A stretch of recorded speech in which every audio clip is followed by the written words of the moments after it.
So in the beginning, we saw that science of learning is a study entirely based on evidence and research.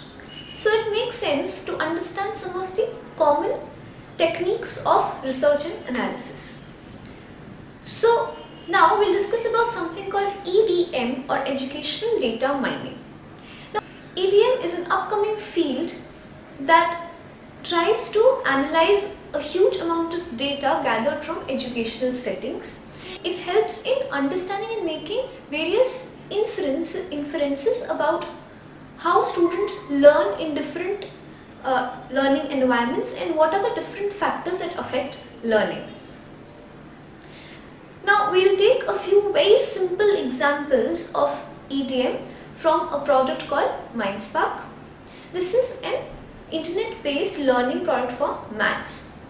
So in this product, students often see a panel of these different emotions coming in. A student is supposed to click on any of these emotions, however he feels like. But the target behind this entire exercise is to understand what type of questions or activities make students bored or excited or confused, etc. So once a lot of data was gathered on these different emotions over a huge range of questions, activities by a lot of students, some patterns were tried to drawn out to see what kind of learning or study or questions will make students bored or excited and so on. So this is one type of analysis which was done based on a huge amount of data from an educational setting. Now we'll see some more examples like these.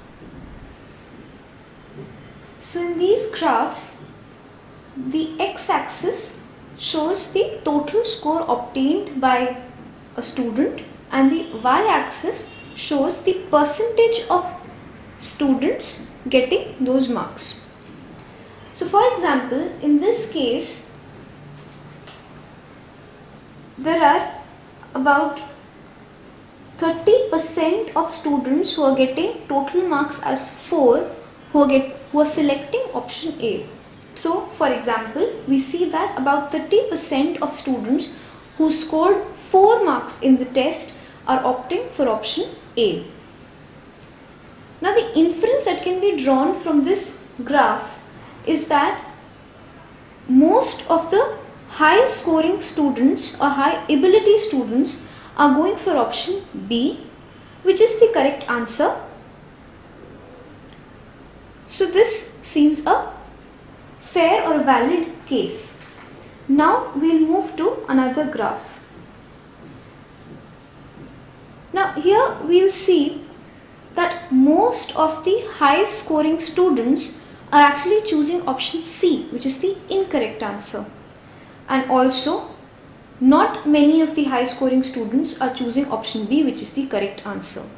So this clearly shows that there is something common that these students are thinking, and it is not just that students are weak in the concept, because most of the high ability students are also not able to get this question correct and they're making a common error, that is most of them are choosing option C.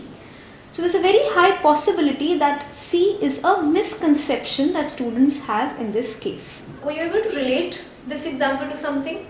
So we know that students have this misconception in the case of measurement, and this analysis or the data is actually agreeing or reinforcing that idea. Example of EDM can be a setting to determine the benefits of a computer trainer, that is computer training certain students over a human training students.